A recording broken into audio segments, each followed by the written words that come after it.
Welcome to Pass the Mic, episode 31. Mike Pehote here. This is summer recordings. We're not in Studio B. Actually, we're halfway across the country. I am in Hurricane, Utah. As of this recording, Mike Javasi, where are you? I'm in Rockwood, Michigan, baby. Zip code 48173. Welcome to our summer of 22. We took a week off. How was your first week off on break? It's been good. A lot of basketball. I've been listening to some Tribe Called Quest, Brothers Front. They say a tribe can't flow, but we've been known to do the impossible, like Broadway Joe. Very nice. Are you a little no hip hop introduction? Is the video making you nervous, or are you just? That was it, man. That was it. That was okay. Jeez. Next time I'll sing Ice Ice Baby. Well, I'm used to it being your opener, like right away. I don't usually have to fish it out of you. You know what I mean? Yeah. Okay. Where are you? So where are you? I am in the middle of a road trip. I am smack dab in the middle. We're in Hurricane, Utah, which is near Zion National Park, about an hour away from Zion. We made the drive down from Idaho yesterday, about a good 8-hour drive. Stopped in Salt Lake City, home of the Utah Jazz and Karl Malone and John Stockton, two of your nemesis from the Bad Boys days, right? Least favorite players of all two of the league. Although I loved watching John Stockton play. I think they both border on the line of overrated. You think so? I got to lay low here in Utah saying that, though. I don't want to. Yeah, be very careful. Be thrown out of the state. I'm actually leaving the state tomorrow, so I guess it's okay. But yeah, we're smack dab in the middle of it. I've seen some posts on. We posted a little. By the way, did you like the post on the Facebook page of Summer School, Mark Harmon?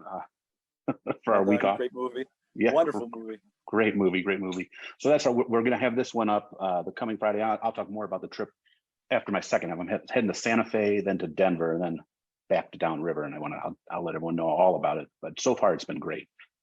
Now, I have to plug, when you say Santa Fe, the first thing that comes to mind, I've never been there, but John Bon Jovi did an album for Young Guns too. He did a song called Santa Fe. If you're a Bon Jovi fan, that song it was a different type of album. You know, it was 1990, a little bit less of the poppy Bon Jovi, but the song Santa Fe, I'm gonna recommend that to all the. All right, I have a lot of driving ahead of me. Maybe I'll add it to a playlist so I can. It's quite deep. It's a pretty deep song. Or maybe I'll play it as I'm pulling into Santa Fe tomorrow. So. We're going to bring us up to, we're still going to do a mic of the week, and it's up to me, I believe. So this is no lie. I was sitting here on the couch in this beautiful condo that we rented here in Hurricane, and I Googled famous Utah Michaels, and just to try to tie in with my visit here, and nothing really popped up. You know, if it was famous Mitts, we of course could have Senator Mitt Romney, but we have. I went with, but they did have a weak connection, and I didn't even realize this actor. Are you a fan of the Ant-Man movies, Ant-Man and Wasp, or Ant-Man? Can't say that I am. I did come up with a famous Mike from Utah, but go on. Oh, okay. Well, this guy, I guess, is a big time fan of the Utah Jazz and hangs around in town sometimes. And it's an actor, Michael Anthony Pena, born January 13th, 1976. His first movie was Crash in 2004. But they say he's best known for his roles in Ant-Man, and he also did appear in My Little Pony the movie in 2017. If that's more up your area. Crash was a very good movie. That was I don't know his role. I honestly did not know of him until I pulled this up. He's similar in age to me, so put him in there. And so who's your famous Utah Michael then? I guess Mike Conley, Utah Jazz point guard. Oh, okay. Current? Yeah. Oh, okay. All right. Well, I guess I could have done with that, but Michael Pena is who will be going up on our wall when we return. So, okay. All right. So this week, our education segment, we talked a little bit last week talking about what we're going to do this summer as far as just a normal summer, but I also wanted to talk about what do you have on the docket this summer as far as our education segment of what you have planned to sort of, we talked about how we don't just sit around all summer or travel all summer, lay around all summer or watch fireworks all summer. We do some planning and preparation or PD, or some people go back to school, right? Grad school, preparing for the next school year. A rough idea of your schedule, right? It could sometimes mean changes in classes. I know I walked in as the year was wrapping up and you were talking with Miss Crampton about some things about, maybe even some new things about what, the famous line when she geos history is you got to keep moving that line, right? Further forward, I guess, is to say not further back. Curriculum extends itself every year. Yeah. Yes, I told when I walked in on your meeting, I told you like we didn't even get to Vietnam back when I was in school in '93, and I was just trying to figure out how far we get nowadays. So, what are some things you are doing to better yourself as a teacher this summer? Well, I planned on. There's a book that I actually wanted to reread, called. It's a history teacher's book about it's called Why Don't You Just Tell Us the Answer, and basically the author's argument is, instead of teaching history in the linear manner that we do, really narrow the subjects down to what you believe are I'm just throwing a number out, 10 best subjects, and teach it a different way, come up with an essential question and have the students formulate arguments based upon that essential question. So that's my goal, is to reread that. I'm reading all some. I mean, I finished a really interesting book actually yesterday about Bin Laden, the Bin Laden papers, what was recovered off of his computer after the raid. Okay. It was really interesting. I learned some new things. There was a lot of stories that came out about what he had on his computer that I learned weren't necessarily true. Some of the stuff that Hollywood movies have presented that isn't necessarily true as well. So it was just a very, very interesting book, and that does contribute to me as a teacher as well. I'm constantly reading stuff like that. So yeah, that's for me. I also try to start planning.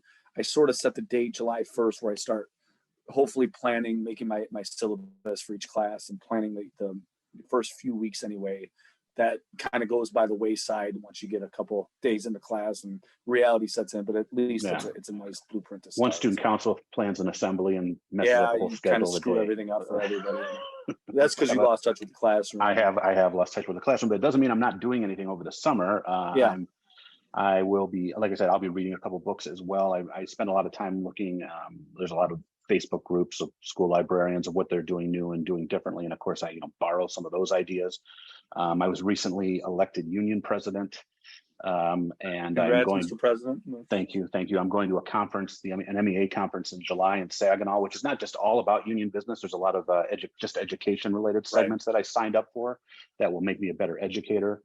So again, and it's been years since I've been to PD, like an actual in-person conference, so with COVID and whatnot. So I'm really looking forward to actually going to something and having sessions and being able to sit down and take notes. Because in all honesty, and I know we're on Zoom right now, but Zoom PD was, I didn't care for it too much. I need the in-person stuff. And I didn't care for it at all. So that's some of my plans. I try to, we have to set up a goal, right? Every year, part of our evaluation is setting up a goal in each year.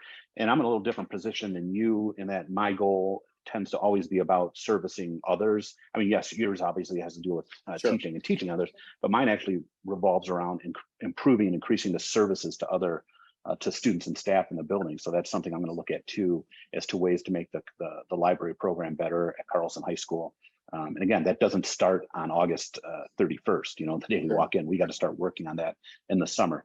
And also it goes back to what we talked about, back when we were talking about our general plans for the summer. I think truly, and we mentioned this, resting and refreshing is also a preparation for the work of the following school year. You have to, it was almost like a joke, the Mark Harmon thing, sleeping on the beach, but I sort of felt like we all needed at least a 2-week nap, sleeping somewhere after this last, like you worked basketball camp. I went in there and I thought I was going to watch summer league basketball games, and then all of a sudden I was working summer league basketball games. It tends to be the way that is with all of us. So, and then again, when I get back and after the dead week, we also will start cross country stuff,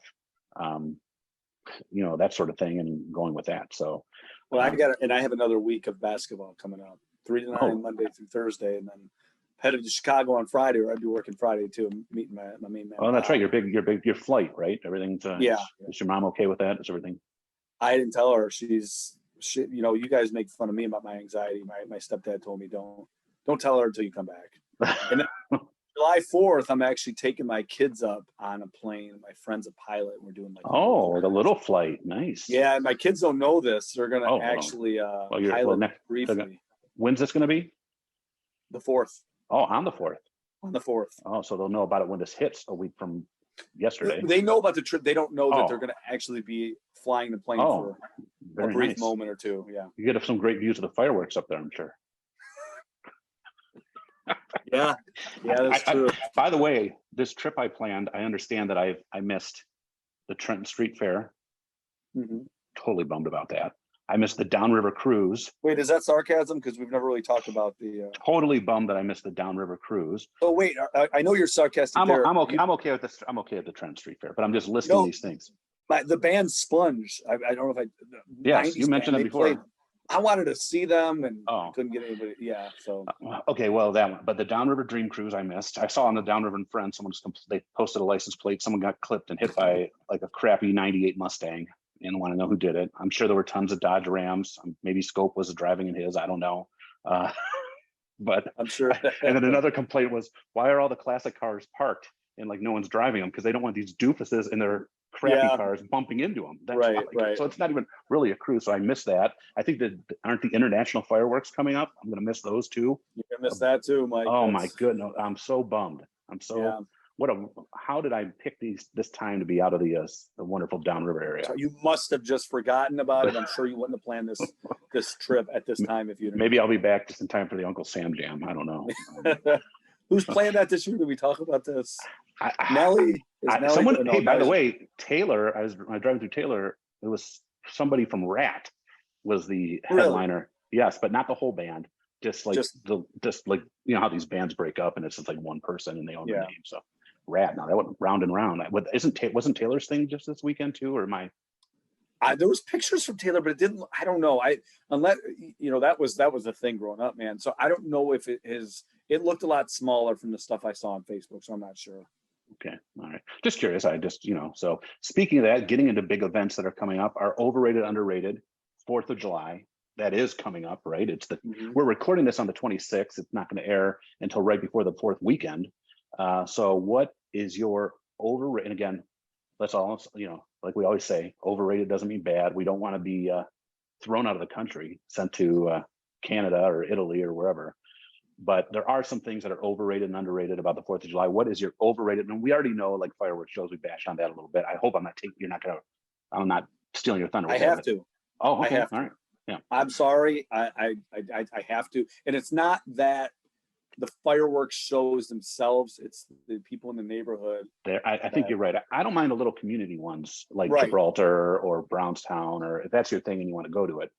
But like when it's like a 4-day weekend and people are spending thousands of dollars and it sounds like military grade stuff over your house. Yeah. It sounds like you're in the middle of Fallujah. And I mean, we've had our house hit with stuff like when a thing tips over, and like it bashed our, like it's like. And people, I mean, I don't want to sound like a fun governor, but people get hurt with these things every year. You know what I mean? Like Dave Rexroth, our weatherman, one eye less.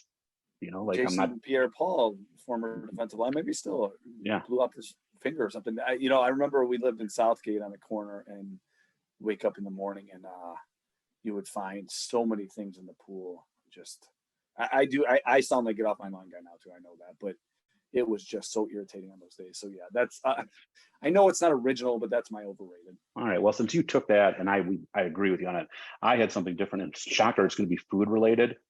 I think 4th of July is a overrated dining day. Burgers and hot dogs, first of all, like not good stuff. The food gets gross because it's so hot and humid very quickly. So anything that you have out there, there's flies all over it. But like I'm just thinking of all the other great holidays where food is a major part and I love it. 4th of July is like on the ultimate extra end of that spectrum. It's usually the basic of basic food. It's usually gross because again, there's flies and bees and everything all over. The cold stuff is warm. The hot stuff gets nasty and greasy. Overrated again. And I don't mind a good I love a burnt hot dog, like a burnt to the crisp hot dog, but that's the problem. It's a long day of stuff. Overrated. Overrated is the food day for 4th of July. I couldn't help but think as you were saying that. We used to work with a man, nice guy, and he had good intentions on this. We remember he would have those outdoor events in the early fall, and he'd bring us potato salad.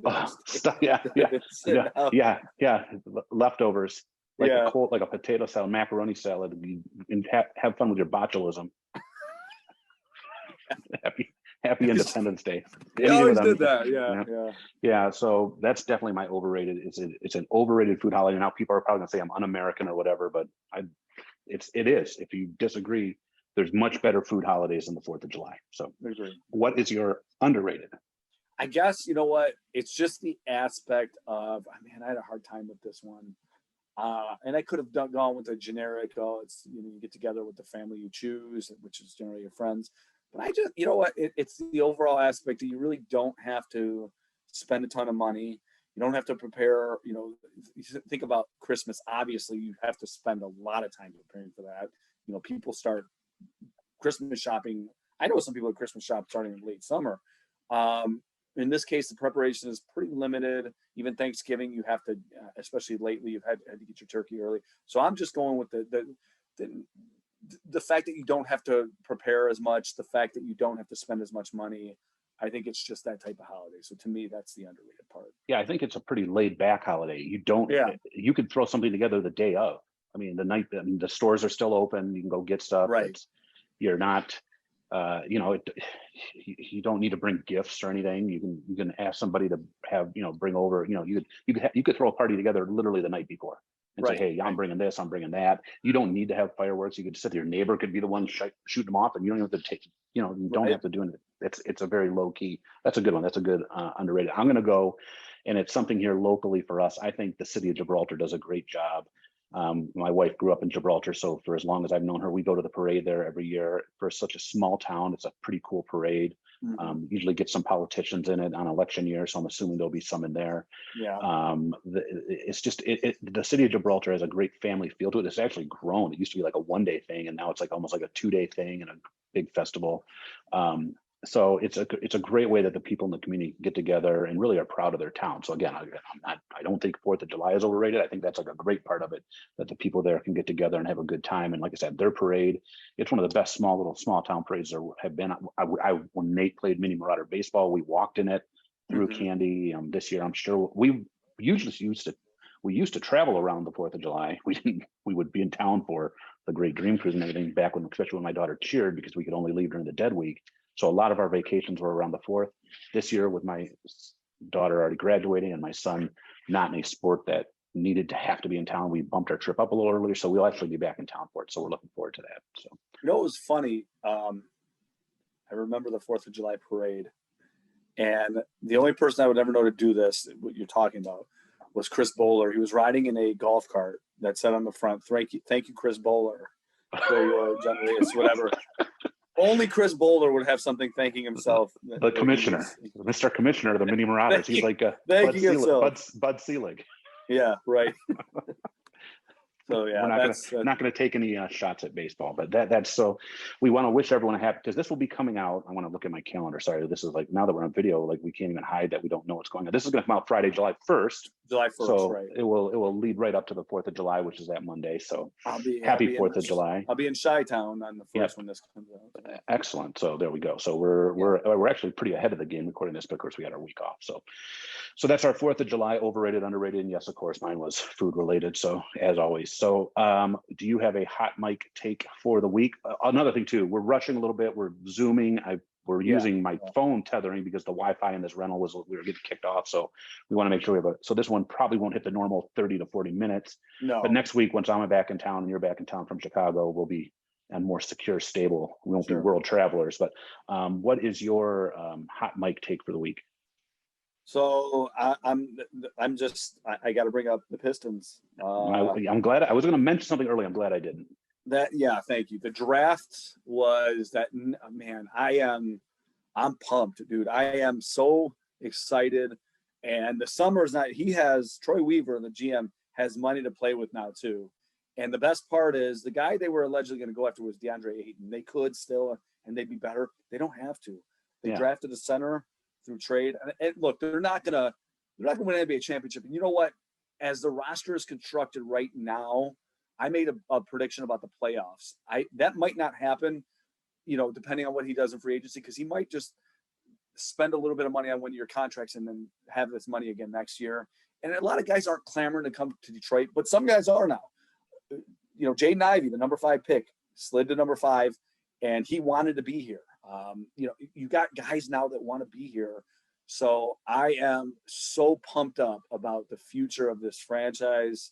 It's been so long. They have not won a playoff game in 14 years, going on 15 now.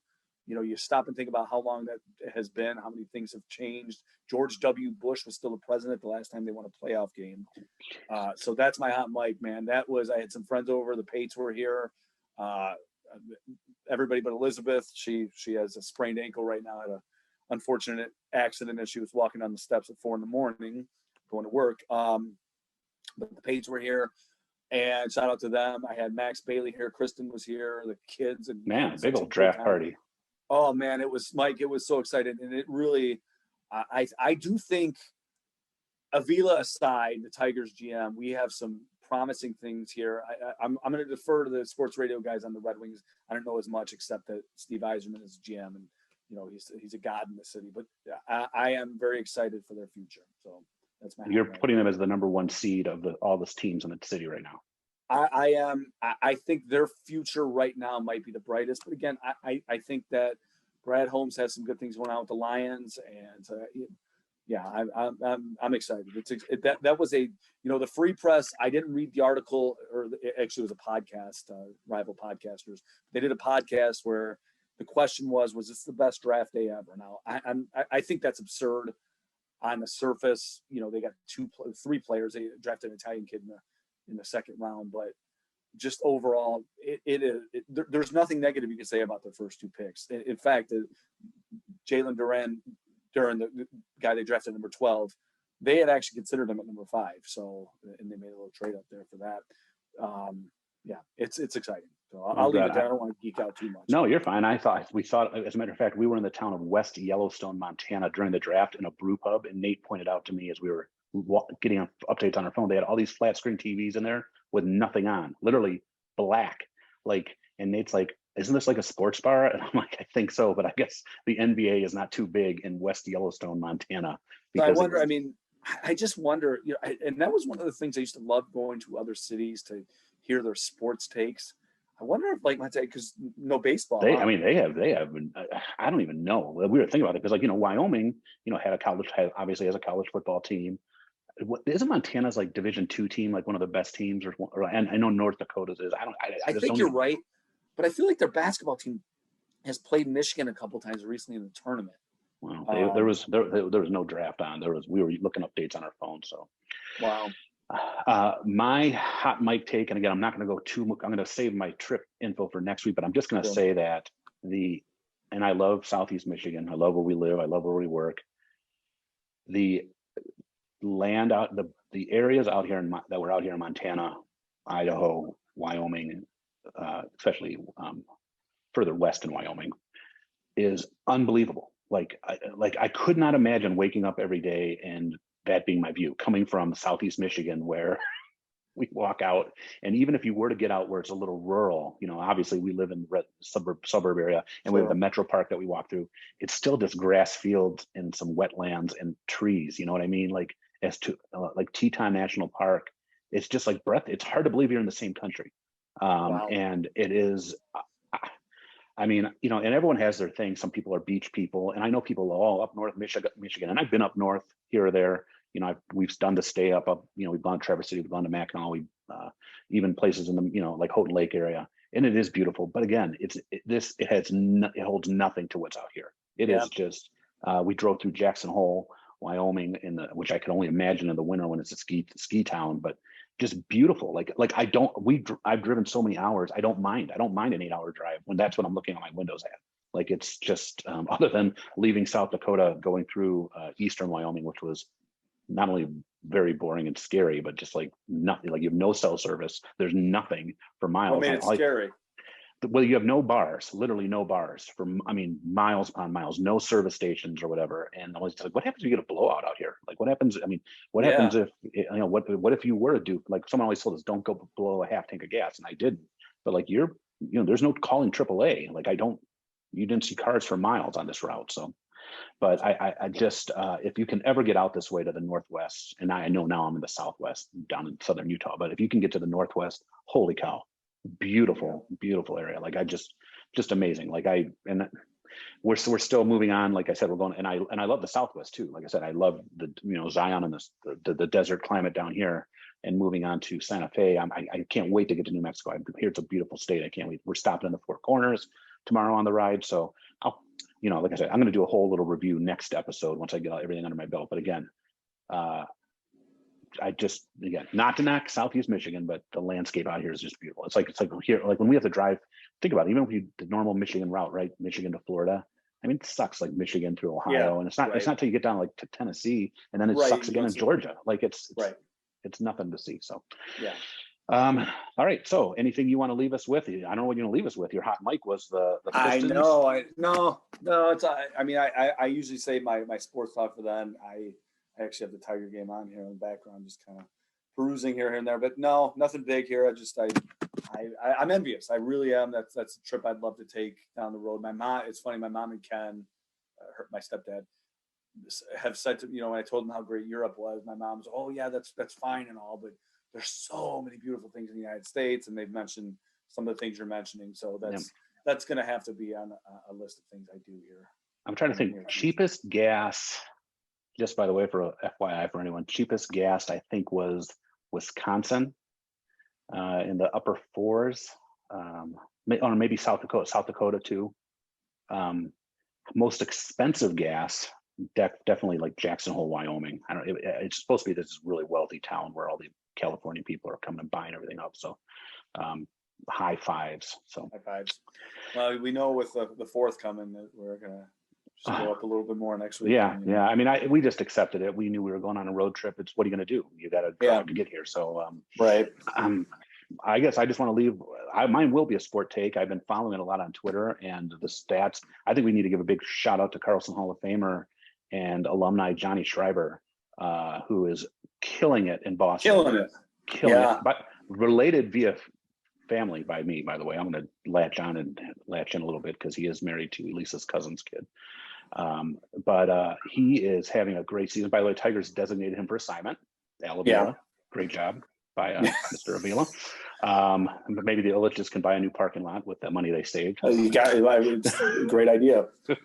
Can never have enough parking.